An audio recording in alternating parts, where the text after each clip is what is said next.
Bismillahirrahmanirrahim. Assalamualaikum warahmatullahi wabarakatuh.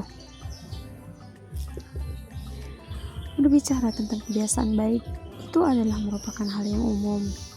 Semua perbuatan yang tidak melanggar aturan adalah sesuatu yang baik.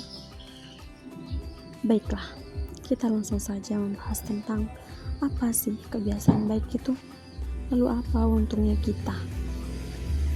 Lalu apa dan bagaimana cara untuk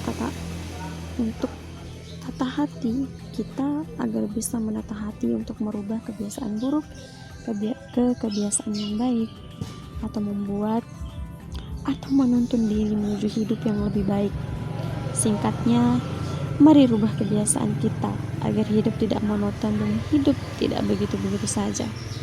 Baiklah, ayo berubah, ayo. Pelan-pelan tapi pasti.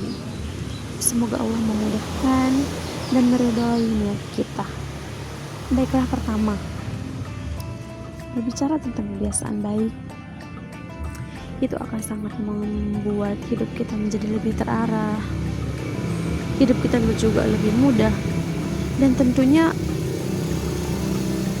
akan dipenuhi dengan keridhaan Allah Subhanahu wa taala. Dan Allah juga akan lebih mencintai kita. Baiklah, yang pertama, yang paling pertama dan yang paling utama yaitu pertama, niat yang tulus.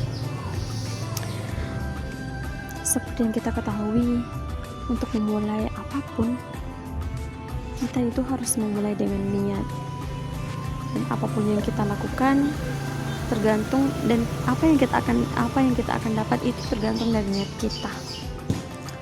Jadi pertama, untuk merubah kebiasaan kita atau untuk membangun kebiasaan baik, itu pertama kita niat dulu.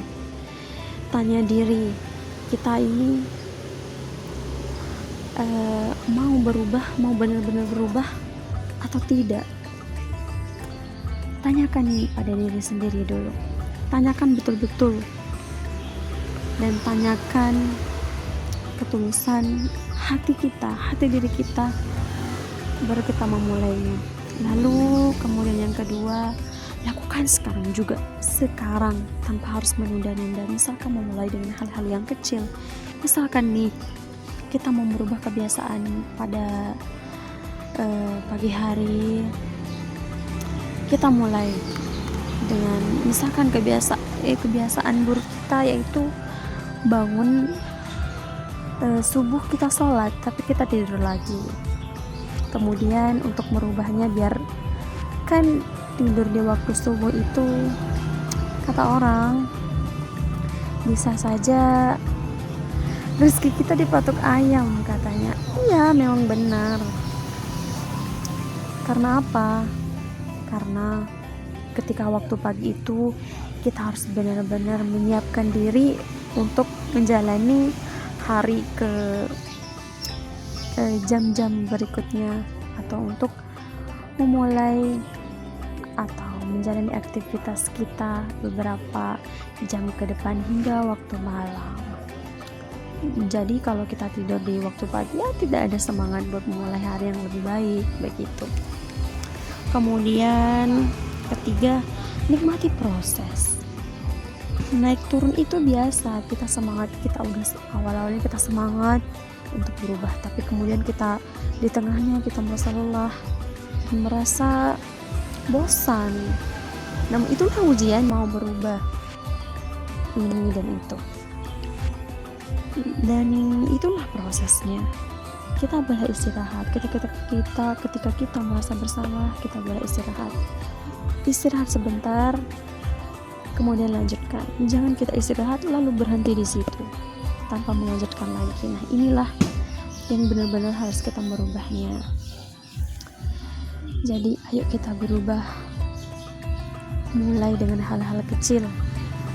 Misalkan hidup kita yang begitu-begitu aja, aktivitas jadwal harian kita begitu-begitu saja. Tips juga, kita mulai setelah niat itu kita coba buat jadwal harian, apa yang ingin kita capai, apa yang ingin kita rubah, kita tulis, lalu kita jadwalkan diri, dan begitu seterusnya. Lalu jalani proses, nikmati proses pelan-pelan saja. Gak apa-apa perubahan kita sedikit, yang penting ada perubahan. Dan walaupun sedikit, kalau kita tekun pasti lama-lama kita akan terbiasa, dan sedikit itu lama-lama akan menjadi lebih banyak lagi. Semoga bermanfaat, dan uhibbuki fillah, wahai saudariku salihah. Dan semoga bermanfaat, dan jika nanti ada pertanyaan-pertanyaan boleh menghubungi saya. Terima kasih. Allahumma sholli ala sayyidina Muhammad wa ala ali sayyidina Muhammad. Wassalamualaikum.